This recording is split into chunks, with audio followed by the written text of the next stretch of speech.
Une grande période s'était écoulée avec des monographies de grands artistes, à la fois à l'intérieur du château et à l'extérieur du château. J'ai pensé que ce serait peut-être bien de faire appel à plusieurs artistes,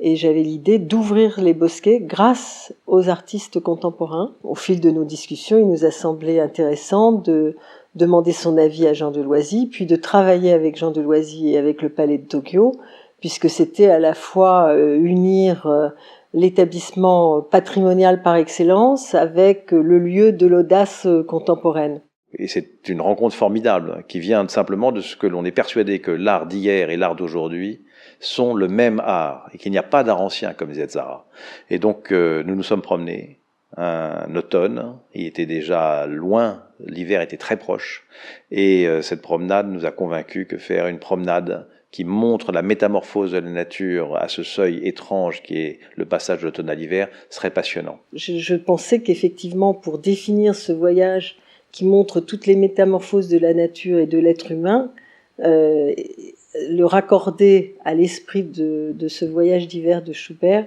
qui était encore une image à laquelle on pouvait ne pas penser spontanément à Versailles, on parle plutôt de la musique baroque,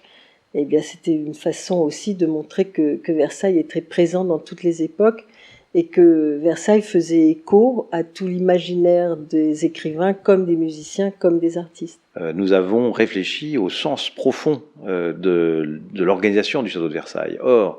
tout Versailles est organisé sur un système de correspondance qui a pour but de mettre une relation quasiment structurelle entre le développement de soi, le développement de la nature et le prestige royal. Au fond, la célébration d'Apollon, mais c'est aussi la célébration en soi de la transformation par le temps et le cycle de la vie. Et on a essayé de faire de la promenade à l'intérieur de ce jardin de Versailles une promenade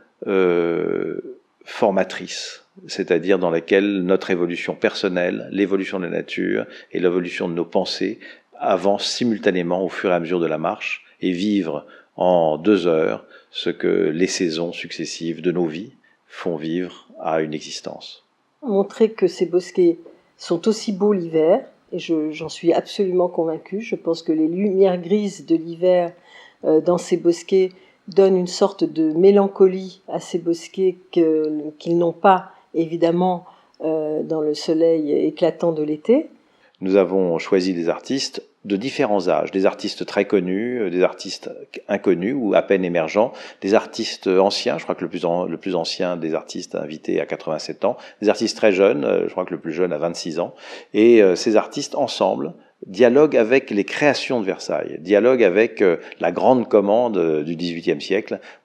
qui a fait de Versailles, au fond, le plus grand parc de sculpture contemporaine au monde. Qui viennent avec leur propre regard, mais qui définissent le même parcours, et qui, de leurs œuvres uniques, racontent une histoire unique, celle du temps qui passe à Versailles.